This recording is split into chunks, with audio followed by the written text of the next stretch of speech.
Hello friends, welcome to Takshashila law academy, Aliganj, Lucknow. आज हम आपके साथ डिस्कस करेंगे important articles of Indian constitution. ये इम्पॉर्टेंट आर्टिकल्स हैं। मैं वर्ड इग्नोर यूज़ नहीं कर रही हूँ कि आप बाकी के आर्टिकल्स को छोड़ दीजिए, बट ये आर्टिकल्स रिपीटेडली आपके क्वेश्चन जुडिशरी के पेपर में पीटी एग्जाम्स में रिपीटेडली यहाँ से क्वेश्चंस आए हैं। Okay, now let's begin with this video.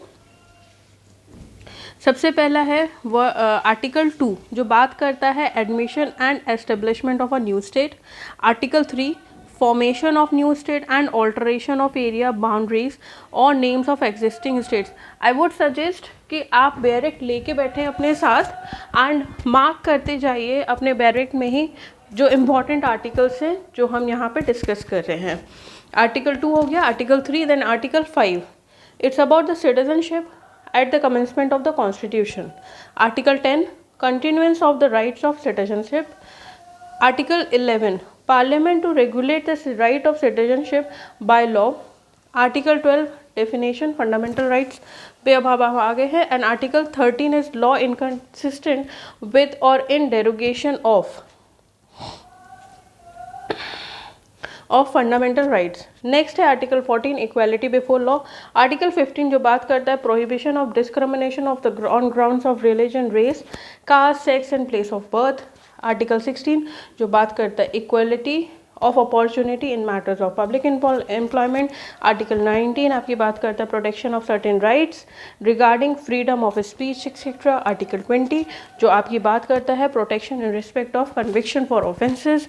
Article 21 life and personal liberty. Article 23 prohibition of traffic in human beings and forced labor. Article 24 prohibition of employment of children in factories. Article 25 to 28 जो बात करता है आपका right to freedom of religion के बारे में। Article 32 जो remedies हैं आपकी। देन आता है आपका आर्टिकल 36 टू 51 जो DPSP है। Then 51A fundamental duties. 52 president of India. 58 qualification for election as president. 61 procedure for impeachment of president.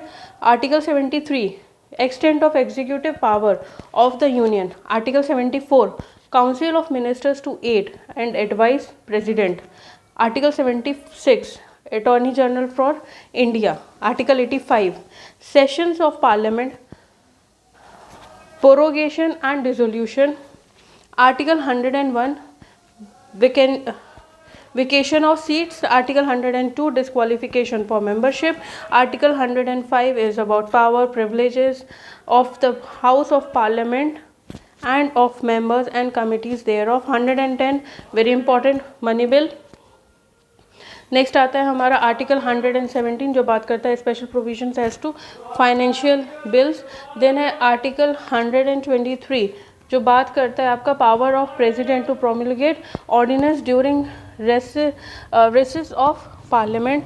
Article 123 establishment and constitution of supreme court. Article 123 जो बात करता है supreme court to be a court of record. Article 130 seat of supreme court. Article 131 original jurisdiction of supreme court.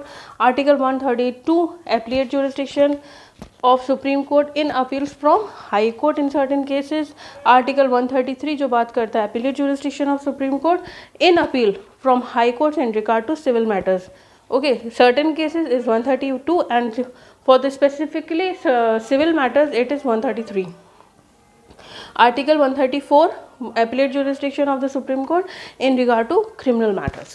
134A जो बात करता है certificate of appeal to the supreme court. Article 135 जो बात करता है jurisdiction and powers of the federal court under existing law to be exercisable by the Supreme Court. Next is 136 आपकी बात करता है special leave to appeal by the supreme court. 137 review of judgment और order by the supreme court. 138 enlargement of jurisdiction of Supreme Court. 139 conferment of Supreme Court of the powers to issue certain writs. 139A transfer of certain cases. 140 ancillary power of Supreme Court. 141, law declared by Supreme Court to be bind on all courts. Article 142, enforcement of decree and orders of Supreme Court and order as to discovery etc. 143, article 143 जो बात करता है power of president to consult supreme court. Then आता है आपका next article 148 जो बात करता है कैग के बारे में, नहीं, comptroller and auditor general of India. 148. Okay, then article 213, power of governor to promulgate ordinance during recess of legislature. Article 215, high court to be court of record. Article 226, power of high court to issue certain writs. Then comes to article 227 जो बात करता है power of superintendency over all courts by the high court. Article 245 to 255, legislative relation between union and the states. Article 280, finance commission. 299, contracts. 300, suit and proceedings. Article 309 to 312 पूरा आएगा. Then article 320 आता है आपका functions of public service commission. 323, administrative tribunals. 326 जो बात करता है आपका 323 is about administrative tribunal. 323A. 326 is about the elections of House of Peoples to the legislative assemblies of state to be on the basis of adult suffrage. Then article 352 to 360 emergency provisions है. Article 368, power of parliament to amend constitution and procedure thereof. यहाँ पे हमने सिर्फ और सिर्फ आपके important articles के बारे में बात की है from the exam point of view. हमने इग्नोर नहीं यूज़ किया है कि आप इग्नोर कर दीजिए बाकी के articles, but these articles are very important. उनको भी पढ़ना है बट इनको ज़्यादा अच्छे से पढ़ना है. Thank you so much.